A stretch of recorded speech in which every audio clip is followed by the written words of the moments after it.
If you're taking on debt to go to college today, unless you're going to a top 3% school, you're in deep fucking shit.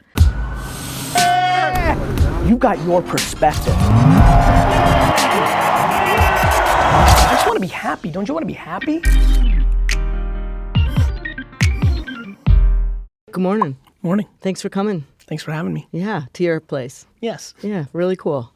It's really far from Montclair, New Jersey, though. I'm aware. Yeah, but Fred. I always get excited when somebody gets transferred from Hudson Yards to here and lives in Jersey. We find out their true grit. Definitely. So you said today's a good day because the sun's out. Yes, I like the sun. I've never not seen you in a good mood. That's true. I'm consistently in a good mood. I have a fairly solid perspective on what life's about, and it puts me into a pretty good mood. But don't you think the one thing that all of us entrepreneurs have in common is being so positive and seeing the glass full? Yes, I think optimism I think really successful entrepreneurs use an incredible concoction of optimism and practicality, right? Mm-hmm. I think the fine line between optimism and delusion is extremely fascinating, and I do think that's where a lot of entrepreneurs fail. But I couldn't agree with you more. I'm in the yes business, and that causes a lot of mistakes, but only in the micro. And I think the macro of being in the yes, positive, half glass full business is essential for big impacts and successes. You knew you were an entrepreneur at 7. Yes. You didn't just have a lemonade stand. No. You had a lemonade empire. Franchise. Okay. What does that mean? It means I was able to trick Robbie Turnick and Marissa Bird and Eric Godfrey and Michael Bronfman and Andy Greco into standing behind lemonade stands while I made signs and put them on trees and posts. Okay. That was at 7. Yes. I had a store when I was about 12 with my friends. Yes. It was a great store. In your own home? Unfortunately, it was in the basement, so not a lot of foot traffic and no internet back then. But it was a start. I get it. I made cool stuff. You tricked people into going downstairs and buying stuff? I think my parents, were our biggest. Always great customers. Yeah. And how do you balance? Okay, first of all, the first time I met you, I had no idea who you are. Mm-hmm. I'm like, I don't know. I came in, we had a Nick meeting. Dio was like, meet this person. Yeah, meet this person. Okay, it took a year. I came in and an hour, I spent it with you. I fell in love instantly. I'm like, this is the coolest guy. Now everybody knows you. I would say about 90% of the people know you. Mickey Drexler didn't know you. I'm like, Mickey. Now Mickey knows you. Now Mickey goes into meetings saying to people, do you know GaryVee? What do you mean you don't know GaryVee? So you're infectious. I think positivity is very real. I think that intent is, when I try to psychoanalyze myself, which I do a lot, I really do, I do realize what I'm attracted to in other people is what people are attracted to with me. It's why I'm attracted to you. I think people that have good intent, and one thing I'm very positive of is if somebody doesn't need somebody else or wants something from somebody else, they become unbelievably infectious. And I would say a weakness of mine is my deep desire to not need anything from anybody at all times, which makes me unbelievable likable to a lot of people, especially in the long term, because I think my personality and my jerseyness and my cursing I love that. And my bravado, especially in public settings, I think sometimes confuses people at first. In the long term, it really works out.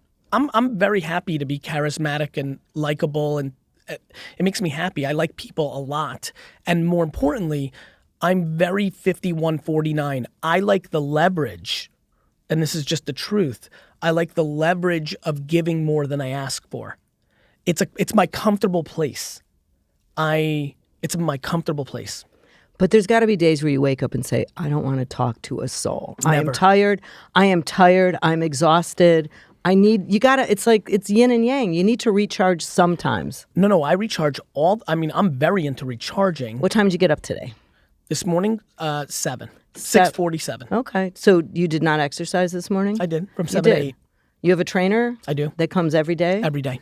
Travels with me. That's awesome. I've really gotten interested in why people that can afford it are more likely to buy a painting than to hire somebody full-time to travel with them and make them healthier. I'm fascinated by this. I'm fascinated by that. I don't know. Things fascinate me. That people wanting to buy things over buying time, convenience, or health is something I'm spending a lot of time thinking about. That's amazing, especially as I'm entering the health world. There's nothing better than being healthy. There's That's right. nothing. And by the way, jumping to mental, back to stress, anxiety, things of that nature, jumping from kind of like, food and cardio and things of that nature, I think everybody's different, right? Like, I think everybody needs different things. I know what my strengths and weaknesses are. On the recharging thing, it's really interesting. I've said this before, and I think people gloss over it. The New York Jets are a big refresher for me because when you're an entrepreneur, since I've been 22 years old, the thing that I probably take the most pride in is that from the day I graduated school, from the day I came home from Mount Ida College to this second, I have been the last stop in the business that I'm in. I am the operator. The buck falls with me. And you know this, and anybody listening knows this, the level of anxiety when you have to worry about everything. Mm-hmm. And now in today's world with digital, the fact that when I wake up at 6:47 in the morning, the first thing I have to do, and let me rephrase, that's not fair. The first thing I do is I look at my phone and I have to look at all those texts, and thank God there's no fire in London. Thank God, right. It's for me, it's like the scariest things go in order. Number one, getting a phone call in the middle of the night, scary, right? Because you're just scared. You're just scared somebody's sick or dying. Mm-hmm. Next is that 100th of a second before I look at my phone, because I know I'm going to look at texts, which are only about fires or issues. Nobody's texting me and my 900 employees saying like, have a rad day today, or like, sun is rocking. It is, this is on fire, this is fucked up, this is an issue. And so... But then how do you let it go to go work out with your trainer? Easily, because I'm in the business of being a firefighter. Like, it's so funny. I actually think the great comp to an entrepreneur is a firefighter. Well, or a fixer. I think I'm a fixer. And so I guess like it's gangster shit, like the fixer, like you call and it kills someone. No, like but that if someone's got a problem, I don't care how big or small it is, I will find the answer. Yeah, I think that's right. Yeah. You're the last line of defense. Mm-hmm. So what did you eat today? Nothing. Nothing. So I'm going to fast today, actually. The whole day? The whole day. So you do intermittent fasting? I do. Or you do more than that? No, I like doing... Actually, I haven't done it in about 6 or 7 months, and I think I blame it for being up about 7 pounds more than I want to be. It's real good for me. I love it. And literally, I just restarted. Yesterday was very light. I had like 4 tiny crab legs. I woke up this morning, I'm like, yeah, like, yes, like I need it. Like, That's I so love anorexic. it. No, isn't anorexia when you like throw up, or is that this? No, that's bulimia. Bulimia, that's got it. Yeah. Anorexic, just not eating? Yeah. Oh, I eat. I just don't eat one day a week. So one full day, you drink water. That's a problem. Okay. That is probably, like, I'm going to drink something right now. What? I'm a camel. Right. It's probably why I'm going to die. Like, my Bite situation your tongue, with first of all. biting it. I didn't see it. Okay, good. Water and I have a terrible relationship. This is a very Eastern. I drink tea. This is a herbal. I love Peppermint. it. I drink. Well, that's water. I know, but even that I'm not drinking enough of. Okay. And honestly, it's comfort food. I grew up in a Russian household where tea was around all the time. I'm looking at Tyler because it's funny. I always have tea and coffee around, but I max out at like 2 cups or a cup and a half. Like, I just need to have it there. Like, they probably have inside jokes of like, there's the tea and then he's not going to drink it. Like, it's literally like a comfort food for me. But it's a lifestyle. So if you wake up in the morning and drink 2 glasses of water, force it down, because GaryVee could do anything he puts his mind to. I believe that. It'll change everything about the way, it'll about change me? your metabolism, what's so your funny? brain. You'll Not never, that you need you'll being never changed. believe where my brain goes. I like you so much that I'm going to really try to do this now, only so I can reference your podcast in public speeches for the next 4 years. Aw. I know. Why did we like each other so much? I just thought it was me. I think we're very similar. Yeah. Guess what? I think my family's from Belarus. See? Like, I'm not kidding. We're probably related. Yeah. But I don't know my last name. Yeah, it's Brown-Shevik No, or it's something. not. No, we don't Oh, right, know. that's not your maiden name. Right. What's your maiden No, name? my maiden name is Brown. That's right, but my right. grandfather changed his name when he came Of to this course, country. because he and was wouldn't tell like us. Dmitry Babuchevov, Yeah. and he was like Brown. Yeah. Like, by the way, really funny thing about having VaynerMedia and like this whole Vayner thing that I'm building, every company with it. My dad, when he came to America, immigration tried to get him to drop the Chuck. They're like, you should be Sasha Vayner. And he was like, no, I'm Vaynerchuk. Aw. Yeah. You should name your next kid Chuck. I wish I could have another kid. My wife is so against it. Oh, get me to your wife one more time. We will. I was 41 when I had the baby, who's now 20. That's fucking amazing. Oh, it was amazing. That's exactly It right. was. And I wish I would have done a fourth. No one ever says, I wish I didn't have that kid. My dad is the most interesting guy on this issue. He's a really kind of like, I call him a cactus because he's tough on the outside, but he's real kind of mush if you really get to know him. His great regret in life is he promised my mom we would have 5 kids. That was like the only thing my mom said. They were like 19 in Russia. She's like, I want 5 kids. He's like, cool. We had 3. My mom was 31 when she had AJ. Wow. She was a kid still. And my dad was so scared about paying for college that he didn't want to have more kids. And he like sits and talks about it all the time, the regret of like. But 3 is amazing. I have 3. Yes, 3 is the best. Right. And you have 2. And your wife is so awesome. Come on. You're preaching. And my parents are like, you make such great kids. Like, you need to have more. I'm like, I'm on board. You know? Yeah. Mostly I want to interview your wife because what is it like being married to Gary that is always on, can't go anywhere in public without you being completely like fanned over? Like, how does she deal with that? Easily. She's incredible. She lives in her own cocoon. I think one thing you may know is we don't put out content of her or our kids. And so we play that pretty insular. She doesn't give a shit about any of this like attention. She's proud of me. She knows me so well, and one of the people that knows me the best, if not the best. So she knows it's coming from a good place. So she likes that. But she gets scared. She gets scared. Yeah. She like definitely gets scared. And so that's something I think about as well. But when do you give her time? Like, when is it just you and her? Like weekends, 7 weeks vacation. But the truth is we're very much a 1957 couple. It is absolutely a little bit of a divide and conquer. And we talk about that. We know that that's something that may have to evolve. But it is definitely 1957. Meaning she's a stay-at-home mom, you work, and she makes sure there's food on the table? Well, no, because I get home at 11:30 p.m. You get home at 11:30 every night? I got home at 12:37 last night. When do you see your children? I know weekends, 7 weeks vacation. Like, I'm absolutely not living a politically correct, like, to everybody's work-life balance standpoint, but I'm also unbelievably unfazed by it because I'm in a depth versus width conversation in my life. And I'm also in, this moment right now, and I'm always in a place of understanding what will I regret, how will I roll, and most importantly, it's interesting, Lizzie got me a plaque that said, you know, my father taught me how to live by living, you know, and I think a lot about that. I think a lot about like what check boxes do I want to check and for whom. The most fascinating thing to go out, you know, one of the reasons I love when the 4 of us went out to dinner, I remember when we left, I was like, see, that's the people we kind of need to hang out with. Because what's so interesting to have dinner with couples and that things was my husband and mom, and with Gary Resy and all that. Yeah. Yep. Is everybody's just judging everybody. Like the amount of 6-person dinners I go to, and like people are like, but you're supposed to do this, and you're supposed to, I'm like, you don't know anything about anything. Like, I don't want to judge, you know, I put out a lot of opinions, but they're macro. They're not to D-Rock. They're to the general public. But I have nothing for anybody on an individual basis unless they ask. I have no interest in judging people's relationships or how they raise their kids or things of that nature. And I'm fascinated by how many people like doing that. Then what are you curious about? Everything. I'm unbelievably curious about how people make decisions. No question, which makes me then curious about almost everything. Communication, right? Hence Vayner. Like, I'm very fascinated by what gets people to do things, inspires them to do things, makes them not do things, comms. You know, I'm a boy that was born in the Soviet Union that came to America in the 80s.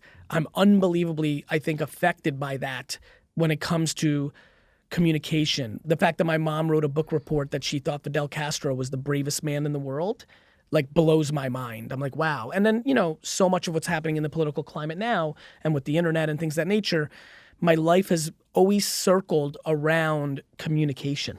Do you ever think of yourself at 70? A lot. And what do you think you'll be doing at 70? Working a lot. Okay. Enjoying a very similar version of what I am now, enjoying whatever that may be. My intuition is that I will evolve into other things that excite me and interest me around communication.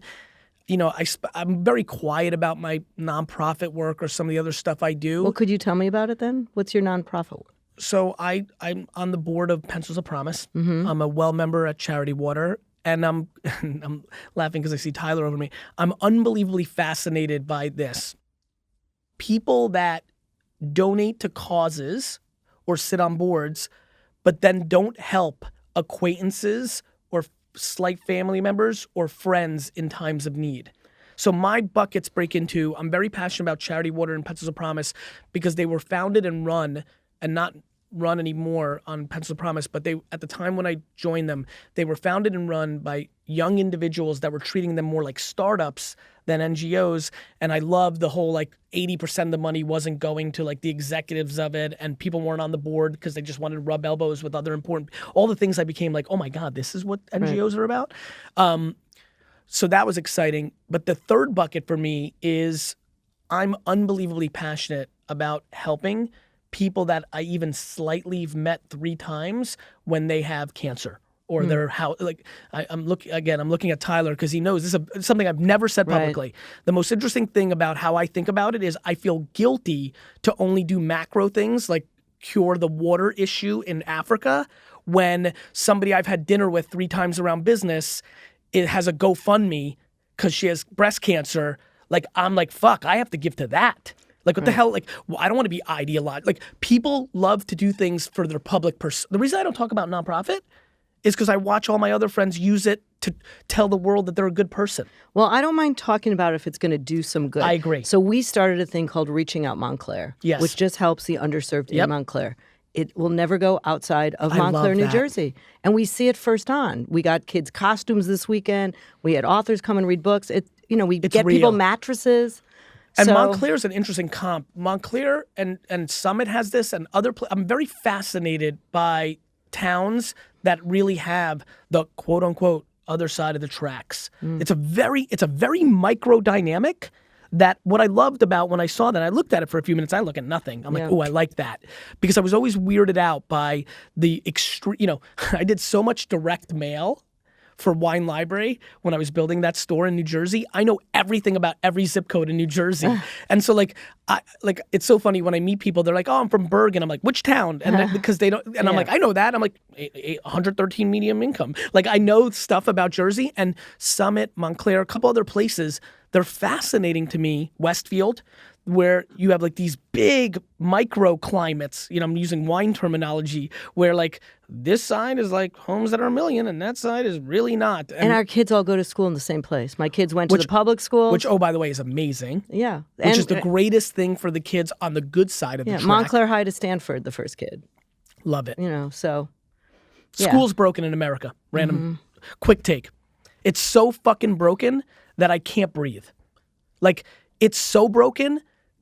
Does anybody understand the world we actually live in? Yes. Well, I think college is the worst thing in the world. That kids can't afford to go to college. If you look, you need to start a college. You need to start a free college. I think that would probably be your legacy. I'm going to say it now. I'm definitely. It's funny when you said 70. I'm like, I'm going to fuck up college. It ran through my mind. Here's what I would say. You didn't graduate, or you did? Yes, I did. But I went to Mount Ida College. I majored. So what's wrong with that? What's wrong with it? Literally, the mic that we're talking into could get admitted to. There's literally, if you're dead people can get into Mount Ida College. Actually, Mount Ida College went out of business recently. This is a fun fact. Literally went out of business after 100 plus 200 years. I think UMass Amherst absorbed it. What's wrong with it? I played Madden for 98% of my college experience. And you got an A in Madden, so that's good. I went to Emerson College. I showed up the day before with my transcripts. They let me in. They said, what do you want to major in? I said, makeup. They said, okay. I said, do you have a makeup program? They said, no. I said, all right, I'll make it up. And I went to Emerson. Now you can't get into Emerson. I know. Now it's a tough school. Yeah, honestly, So don't be embarrassed by... Embarrassed? Okay, fine. Nobody propagandas it more than me. I post my report card with a 247 out of 251. The only thing I'm proud of in my life is that I'm a shit student. That I fucking spit in the face of the system when nobody else was doing it back then. But is not going to work for all the other kids that are listening out there. It's your journey. It's not going to be someone else's journey. That's right. And the clarity that I always want to say about college is like, look, if you want to work at Goldman Sachs, you better get good ass grades, and you better go to like Wharton, and you better go to Harvard. Like, you have to know yourself and know what you want. If you're an entrepreneur, right? If you truly are, here's the scariest scenario with education in America today. You're an entrepreneur and you're passionate about it, and you can't breathe if you don't do it. And you're okay if you make $80,000 a year selling pillows, or you go and build Uber. Like, and your parents make you take on debt to go to a shitty college because they want to feel good that you went to college to their other friends. That, to me, is scary as fuck. But everyone has different stories and different journeys. See this girl right here? Yes. She, when I left Bobbi Brown Cosmetics, I went to the Apple store. Yes. I had 3 hours of work there. She was such a rock star. Yes. I hired her. She's gone to a 2-year college. Yes. I don't know where you would have been if I didn't pick you up that day. She would be at VaynerMedia running the company. Well, she now is everything and does all of our content. That's right. Yeah. Listen, I mean, D-Rock homeschooled, I don't know where to, it's all the same shit. Tyler's a dope. He got into Penn State. Tyler is not. Guys, Tyler graduated from Montclair High. Yeah, but he's a dope. I mean, come on. We're all, listen, every winner that I like, dope. I'm the biggest dope of them all. My definition, the reality is the world changed. College was built to create workers for an environment that was much more mapped to 1959, and that's wonderful, and it was a great era, and mazel tov, and all good, but guess what? If you're taking on debt to go to college today, unless you're going to a top 3% school, you're in deep fucking shit. So why can't we have a college that the kids are actually entrepreneurs the whole time? They're going to. All of this is going to happen. But then what? I think you and Richard Baker have to do that together. I think people should stop telling people what to do. You should do it. No, no. This is more of a Gary thing. I'm sorry. No. I think what's actually happening is it's already happening without people realizing it. Meaning, one of the things that I'm most excited about, the content that I put out, especially on Instagram, because it skews young, at least for now. It's obviously aging up quickly, which is amazing. You're changing people's thought. I was on a FaceTime with a woman in India yesterday on Snapchat because, Tyler, she won it? What happened? Or did I see her on Twitter? What happened? Instagram, she put up the best caption. She won. I was on a 7-minute FaceTime yesterday with a woman who was sitting in India telling me that she has to decide between going to Australia for school or staying in India for 2 more years because she wants to get an Indian citizenship because she's got a Pakistani citizenship and she wants to be discriminated against a little less. It was really powerful, as you can imagine. And I'm sitting there, I'm just thinking about all these things. I'm like, we live in a world where I'm in a car right now talking on FaceTime through Snapchat with a young woman in India where my words are about to impact her making a life decision. You want to talk about... It's pretty crazy. It's super crazy. Nobody's making that... that's not something Star Trek or Star Wars thought about when they were making up what the world would look like in 2018. They thought about flying cars. They fucked up. But all this other internet stuff, we didn't know. And so the ground rules of our society are changing remarkably.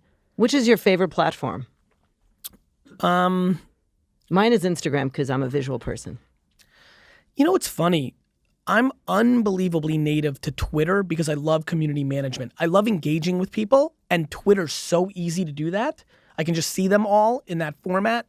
Instagram's been remarkable, to the very nice comment that you made of people now knowing who I am. No question, Instagram, podcast, and YouTube's from 3 years ago when I really made a commitment there.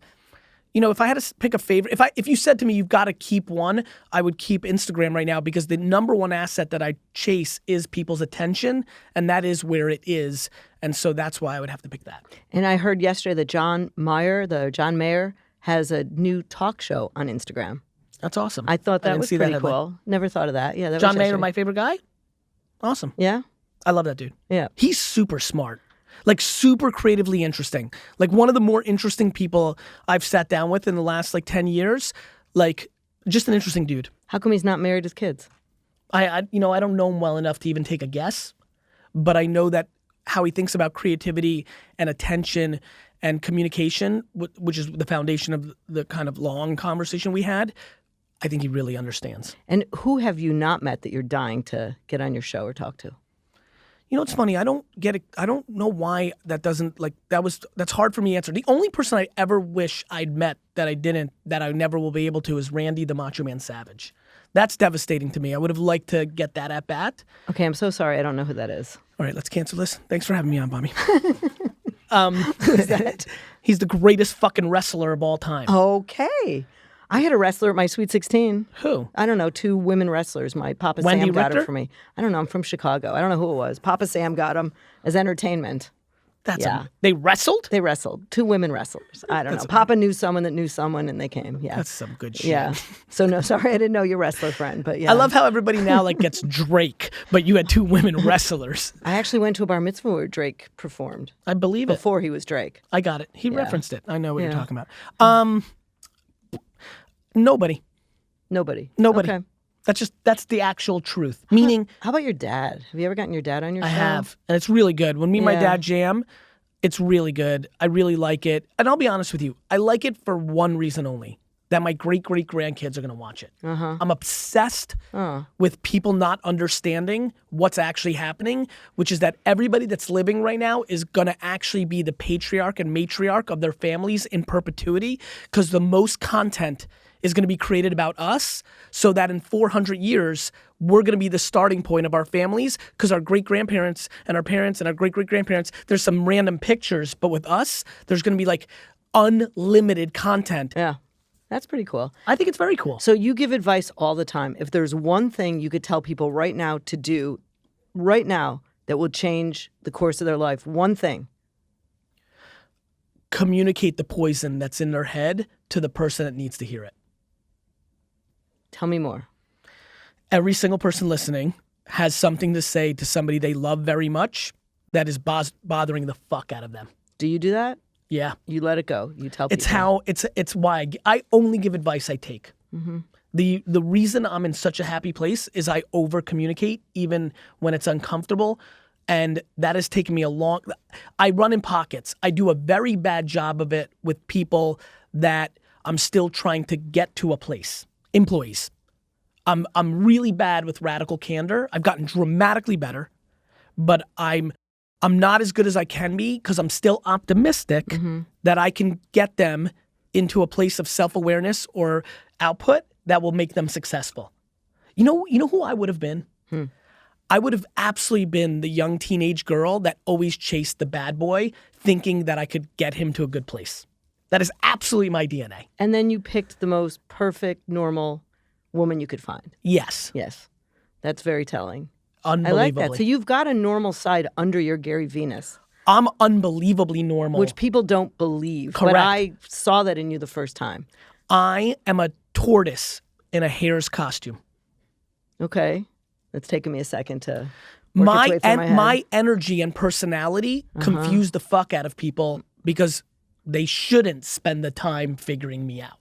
But the people that are closest to me are Just let you completely be. are completely the other way, because they know who I am. They're always around me. You can't hide. So, yeah, I would say I think I'm the most normal. I'm out, and it's a funny statement, but let me say where I'm actually going with it. I'm dramatically practical. I'm most comfortable when I'm in business. I don't go to things. It's so funny when I go to a public thing, especially over the last year or two, where I think more people know who I am. Since you've blown up, People won't say, but yes. freak out, not because I'm cool, it's because I'm never out. It's just supply and demand. When I go to a public thing, it's I'm just never out. I'm literally, last night, I got home at 12:37. Because I was in 7 different meetings between 7 p.m. That's the only And place. when you got home, did you get in bed and go to sleep, or do you need to wind down at night? Luckily, Lizzie, Lizzie and I hung and chatted for 15 minutes. I went She to sleep. waited up for you? Yeah, she waits up for me a lot. Oh my God, that woman. She's that all woman. time. Oh my God. Yeah. That's pretty awesome. Do you think you'll be the dad that shows up at all the games? No. You don't think so? But I show up at a ton of stuff. Again, I'm just looking at, he's over your shoulder, the Montclair Mafia, and he knows all the truth. We fight like hell to be at everything. But if but your kids' things, do you think you'll be the teachers' conferences? we fight like hell to be at everything. But if I I've booked a speech for April 14th already. That's my birthday. You cannot do that. Well, that's amazing, sorry. by the way. That was the best moment. By the way, that was the moment of this show. I love that shit.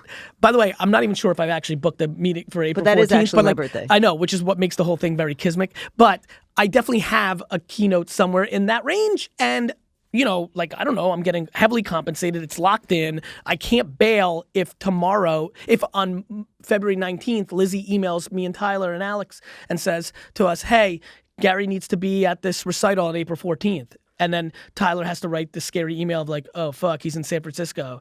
And then... Well, then I'll tell you what you have to do. You have to go into the principal the first day and say, dude, give me all the dates. I put them in my calendar and I don't book a speech on the dates. We do lock in. Yeah. We do lock that in. But obviously, as you know, things pop up and things get changed and snow days and all that horse shit. Plus, these private school kids don't even go to fucking school. Like that, by the way, that's the racket. These fuckers don't go to... First of all, they should start private school on October 1st. Because literally between fucking Jewish holidays and all this other shit, they're literally in school 3 days in September. So send your kids to public school in Montclair. I'm thrilled. I'm not moving to Montclair. Why not? Oh my God, this is actually a rant. I think I told you this first time we hung out. You know this, Tyler. I always thought I was going to live in Montclair, Upper Montclair. Upper Montclair is kind of the same. Can you? I don't actually There's know no this. difference. Okay, There's cool. no difference. I just know it based on the zip code thing. Because I had the store in Springfield, Milburn. And I was like, I don't want to live in Short Hills, too close to the store. Like I wanted to have a little commute. I wanted to have like a little 15 minutes to listen to like some sports radio in the morning. But so I randomly just picked, and Mendham used to be on my mind too. But that seemed boring. If I didn't have the commute, that hour or 2 hours a day, I've written 9 books and I don't know how to type. I do it in the backseat of a car. I could do everything in the backseat of a car. I can't do it at a desk. Totally understand.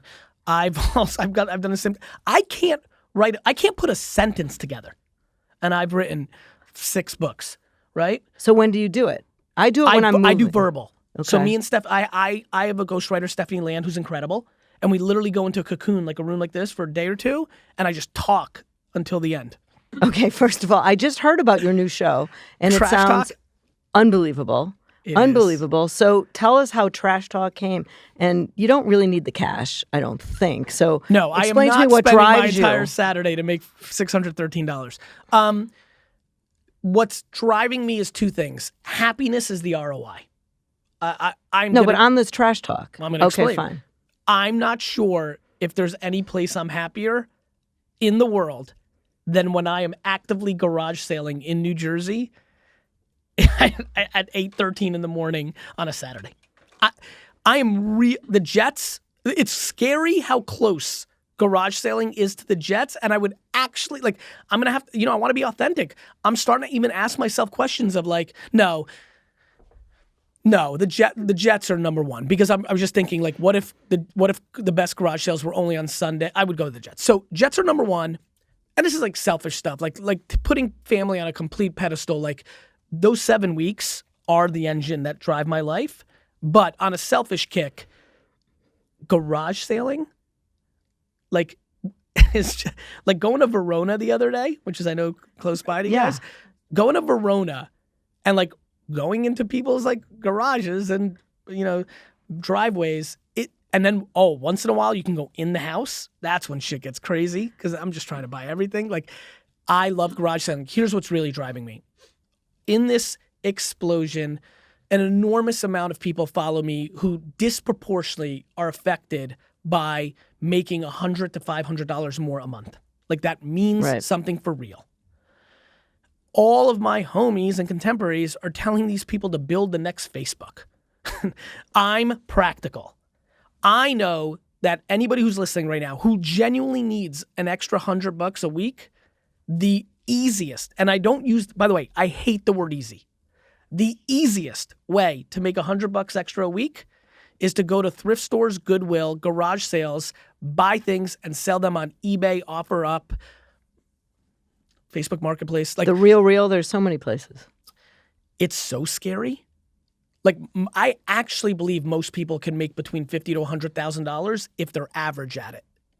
When I think about all the people making $37K a year, when I think about all the people grinding 2 jobs, working at Best Buy overnight and something else during the day, and they're collectively making $13 an hour, it's just real, who could instead garage sale and go to Goodwill, buy and flip shit on eBay, Or in addition.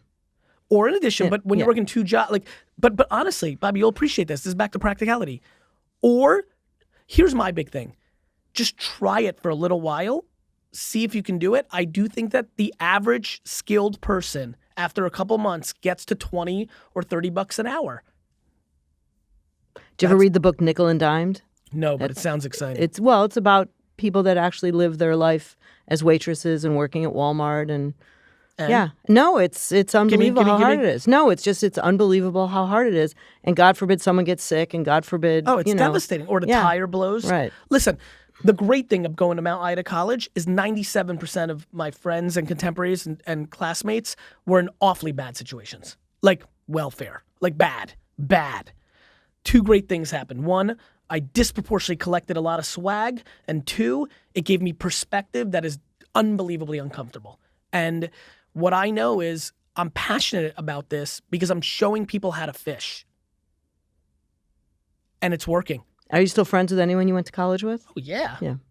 Tokyo Joe, Moose. Okay, hey guys. Like LA, Iraq. I'm on this incredible thread where like every time we literally talk, ironically, we literally talk football. Like it's unbelievable how much smack talk goes on in there. That's so cool. You could tell a lot by someone by being friends with their friends.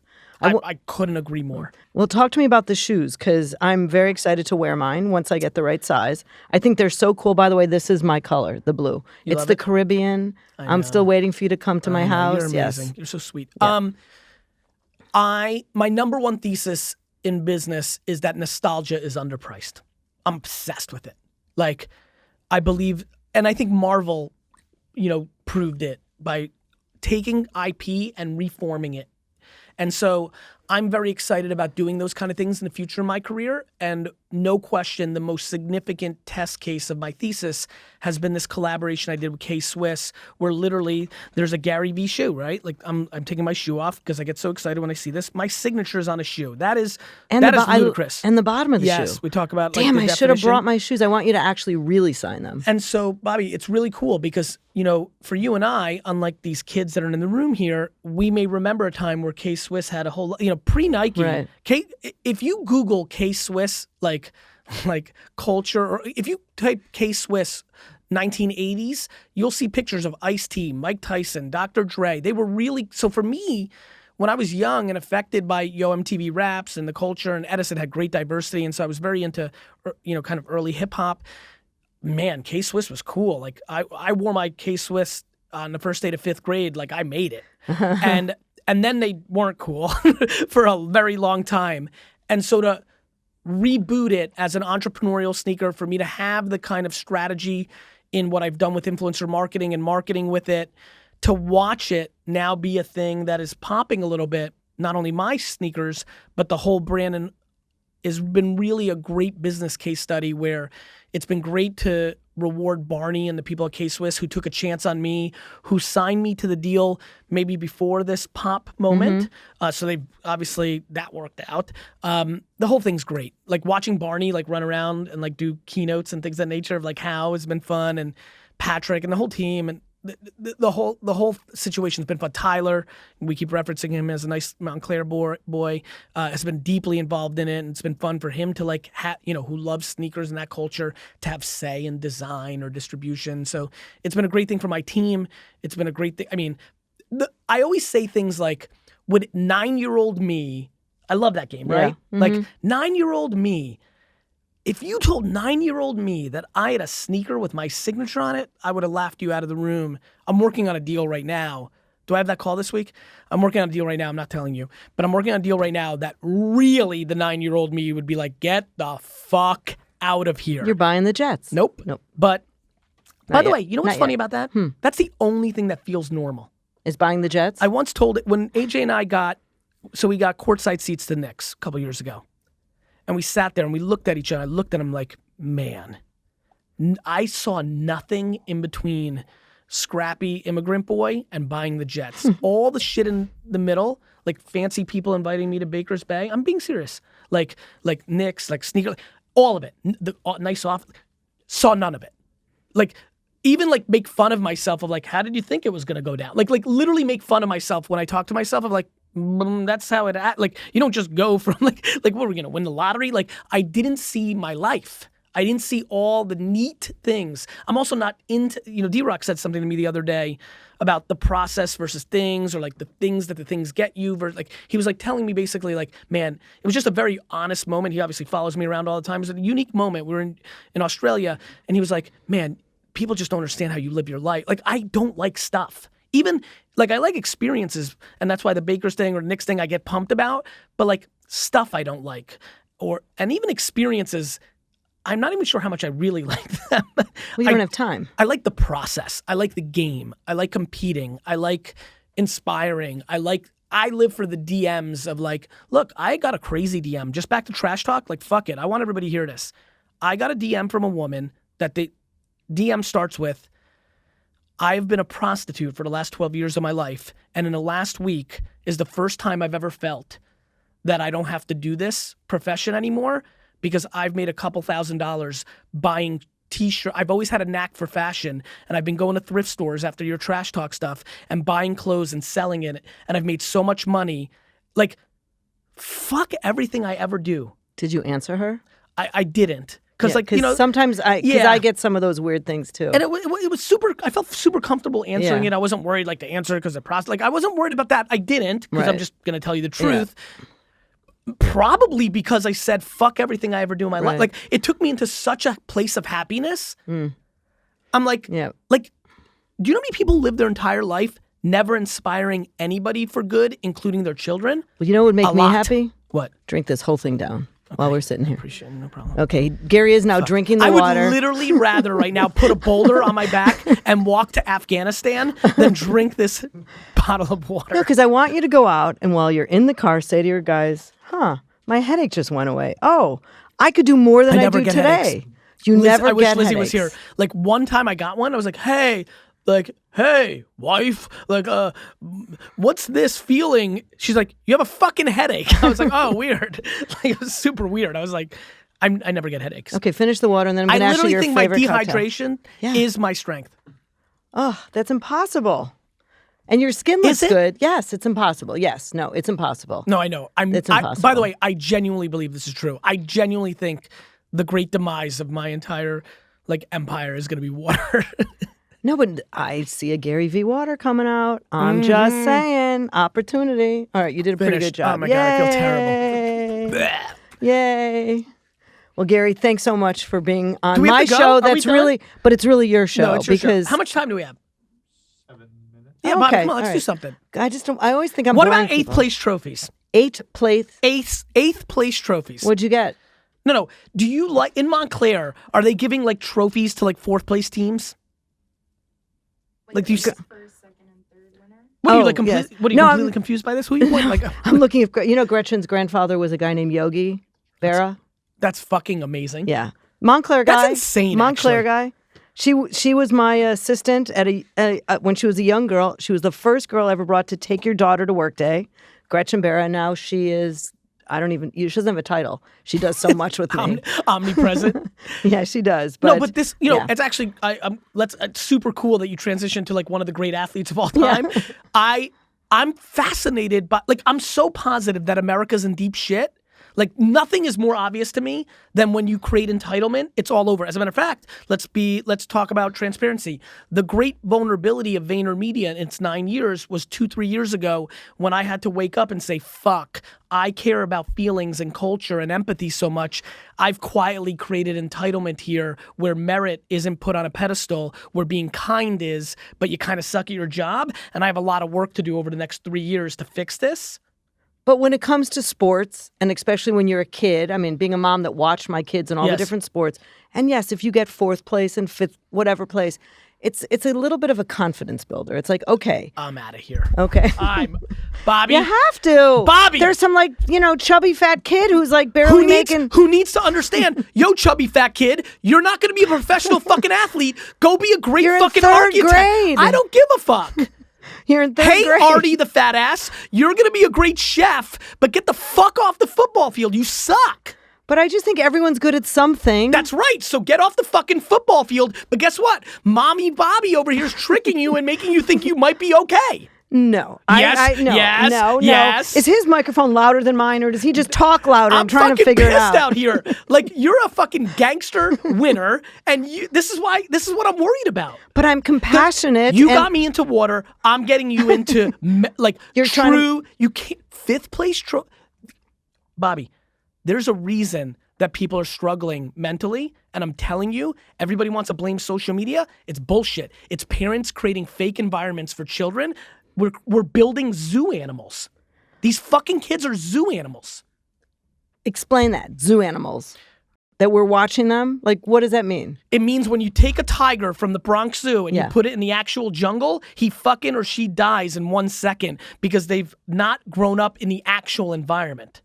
You take kids who fucking think they're good at baseball because in Montclair up until fucking 12th grade, everybody's fucking good, and then you actually go and play baseball and you get fucking struck out 900 times in a row. But you go back to your dorm room and start doing fucking cocaine. Oh, come on, Gary. It doesn't work like that. That's exactly It does actually- not. Whoa, listen, It does not. listen. You look at the kids' faces. Did They're you play all, baseball? No. Football, okay. He did fucking cocaine. But you knew at one point, you're like, okay, this was really cool and fun. All right, this isn't going to work. No, because mommy tricked me because we had fucking Sundays after losing 31-0, but we made pretend we didn't keep score. Guess what? What? No. If you're not good at football and you love the sport, so go work for the team. Like, there's ways Okay, to there you go. take Keep your going. passion. Keep building. No, Keep but building. it's true. I mean, I watched my kids. I had a pro golfer. I had kids that were good at different things, and then they weren't anymore. They entered high school. They were on traveling soccer and baseball their entire careers until they went to high school. They realized they're not going to make it, That's and right. they didn't. So That's they right. moved on. That's fine. And You listen, know? a lot of people don't move on. Yeah. And creating fake environments is an issue that needs to be talked about much more. And I think you should create a fake environment school. But the 4th place and the 8th place kid, you don't know what you're going to encourage him. So maybe the next season he'll be in 3rd place. Like, may. there's ways to get up. No. Yeah. Fake environments doesn't mean like mean. It means just don't create delusion. I mean, look, I teach and I empower young entrepreneurs, Yes. girls, makeup artists Yes. that come to me, and everyone and their uncle now, besides having Yes. a media platform and a Yes. podcast, has a makeup line. That's right, everybody. So I give everyone advice, and Right. the advice is be different, have a point of difference, and every day of your Bobby, fucking on life a- you have to work Bobby, really, really on hard. a very serious note, like straight no bullshit. This is going to be the best part of the podcast. What percentage of the people that you meet that tell you they're going to start a makeup line, this is one woman's Yeah. point of view. You may be wrong, you may be right. I'm just curious. What percentage do you think will actually have a successful business that, whether it has an exit or it pays for their livelihood, like a true successful business? Well, I think it's very low, for sure. It's very low. But what is success? I mean, when I left, it was $1 billion. That is not normal. No. That's not Success normal. to me is they get to do it. Right. And they can live their life. As a Right. matter of fact, the number one thing I'm trying to and I know my team is seeing me start to go in this direction. I'm starting to get interested about expenses, not how much you make.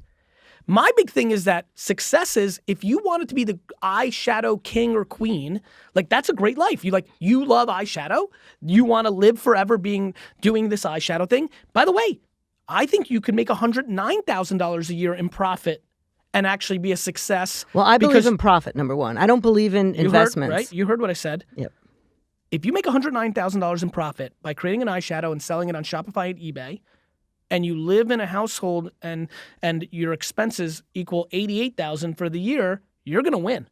The problem is everybody wants a fucking BMW and everybody fucking wants to buy $8,000 handbags and everybody fucking lives on credit and overextends themselves and You know why you and I like profit? Because we know that the next economic downturn, all these businesses that everybody thinks are doing well are going to go out of business. Well, I have so many of my friends that are wanting to hand me millions of dollars. They're venture guys. Yes. To start new businesses, and I'm like, no, I don't. First of all, besides, I think it's ridiculous to spend more money than you have. Bobby, of course they want to give you money. Their lives are about raising capital, taking a percentage of it, and then giving it to people that actually do shit. And then one of them told me I never even have to worry about making a profit. And I'm like, that's all I know how to do is make profits. I want to kill everybody. No, you don't. No. You're positive. I'm like a business athlete. When I say I want to kill everybody, I'm like the athlete that plays on the field and I want to do everything dirty and get away with it to win the game, right? As soon as the game's over, I want to shake your hand and ask you how your wife's doing and like donate to your charity. But on the field, I want to kill everybody. And so I think that is something I need to create more clarity of. A lot of the alpha competitive, I want to destroy everybody's face. That's kind of business. That's like when I'm in the game. You're like that. Oh, 100%. When back in the day, when a buyer didn't buy something, you walked out and you're like, I'm gonna fucking kill her. No, I would just say why. Tell me why, and I'd say, let me tell you why I think it's so good, and they'd say okay. And when she was still a schlemiel and made a big mistake, you'd Right. walk out and be like, I'm gonna destroy Karen. Right, but you know I'm still in the game. I know you're still in the game. I still have a couple businesses that are about to blow up. I feel like you're rising like a phoenix. A phoenix. Yeah. That's what I feel is going on Well, here. first of all, I think being on your show that one time was like, oh my God, all these like random people that haven't talked to or seen in years are like, oh my God, you know GaryVee? I wanted to, you know how many people want an introduction? Which I have never once said. Well, only once, just an intern I know. But that was about it. I'm so flattered when I hear this shit. Like, I really wish people could feel flattered more often. I'm very good at giving compliments. I like razzing my teammates out of love, but I love giving compliments because it's so nice. Why can't we make that more cool? Like, that's a cool new agenda. That might be the best part of this. We need to get back. I love it. I'm so funny at it. Like, right now, like, I love telling people, like, I love your yellow coat, like, in the airport, and people, like, freak out. It's, like, the nicest thing. Or just, like, looking at people and smiling. Like, I always we tell need to women make they're pretty. positivity louder. What? I always stop women and say, oh my God, you're so pretty. And That's they so- look at me. if- I'm like, well, I'm Bobbi Brown. It's like, I'm not trying to pick you up. Yeah, You know? if I do it to dudes. Like, obviously, like, you need to be careful and, like, even not in this political climate, you always want to be respectful. It's not even careful. That's the wrong word. But I love doing it to dudes. I love telling Tyler when he has a good haircut, which, by the way, I've never done, which means he's never had a good haircut. But we're still hoping. Oh, I just think it's so crazy, Tyler. I knew him when he was a little kid. It's know, just we're so crazy proud to of see. him, right? It's just crazy. Yeah, he's going to be something. He really is. You know what's funny? Tyler's very motivating for me because when he came to me, AJ and him, but like watching, and this, by the way, this is a joke on Tyler, but this is every admin, assistant, every team member. Watching people realize they can do so much more is one of the most intoxicating things for me of being a manager. I don't think people realize how much shit they can fit in a day. But you didn't just hire him to be your second in command. Tyler like, was you watched hired him. through an introduction from a great guy, Mickey Cloud, who runs our Chattanooga office. And he was, back then we were doing a lot of community management. You would reply on Twitter as a brand. Then AJ needed an admin, and Tyler's so Tyler. Like, again, he's a dope, but he's so charismatic, he wins. So he's so charismatic, so somehow it hits AJ's radar, so he's interested. The best story of all time, and Tyler knows where I'm about to go, Tyler's day one. This is real. Day one, Tyler is my brother's admin, which means he's in his inbox. We get an email from the New York Jets, which is a client, which you can imagine I'm so in love with. And literally the email says, hey, AJ, I'd like to schedule a call. I'd like to request Tyler Schmidt be removed from the Jets account. Why? Because he stinks, guys. He's a dope. I've been trying to tell you. The same reason I got D's and F's. You've got players in positions to succeed. If you are an entrepreneur, you run a business, or you're a manager, you work for everybody else. And your number one job in the world is to put other people in a place to succeed, predicated on their skills and passion overlay. But I think the most important thing for all of us dopes that didn't get good grades in Yes. school is to figure out what we're not good at and try to work around it. Couldn't Either agree get more. someone else to do it. Couldn't agree more. I never learned how to type, and I've written 9 books. Listen, So, I mean, there's so many of those things. I'm the greatest fucking public speaker in the world, and if you asked me to read this in front of this room, I would shiver like I can't read. You could. You just choose not to. Like, yes. Do you read books? No. No. I've written more books than I've read. So are you ADD or OCD? Probably. I'm both. I mean, I'm self-diagnosed. I have no interest in letting anybody arbitrarily diagnose me. They can keep that in their pocket. I'm me. I'm intuitive to what makes me happy, and I keep trying to become a better version of that every day. And then I try to over-articulate that so that it might impact somebody else, because there is nothing that feels better than admiration. I live for admiration. And speaking of admiration, the way I actually first heard about you, I just remembered in the backyard of my house when I was in the Jersey Shore, there were these kids playing spike ball. I went up to this one kid and I said, "Let me talk to you about your eyebrows." It was Nick. Dio. His eyebrows are a disaster. He's such a good-looking He's such dude. a good-looking Like, guy. I want to hook up with him, but his eyebrows are like, nah, I'll pass. Like, his eyebrows need to be addressed. And he said, "You got to come in and meet my boss." And I Googled you and I'm like, "Who?" I never heard of you. I'm like, "Who?" And it took me a year. And when I came in, we talked for an hour. And the next day I found out you filmed me. And I remember I'm like, "Filmed you?" And I called Nick. He's like, "What did you expect?" I'm like, "I didn't know that." So I How said are I you didn't get a confused blowout. with all the huge There was, cameras I in the did not. room? I was so focused on you. I did not see a camera, a thing. I do not. Guys, everybody listening to this podcast, bad always loses. Promise. We've been around a long fucking time. It doesn't feel like that way. I promise. But sometimes Can't we wait. have to wait a long time, like Yes, 8 years, Sure. 4 years. sure. 6. You know, there's Yeah. all sorts of numbers. Yeah. All right, we're out of here. See you. Okay, Bye. bye.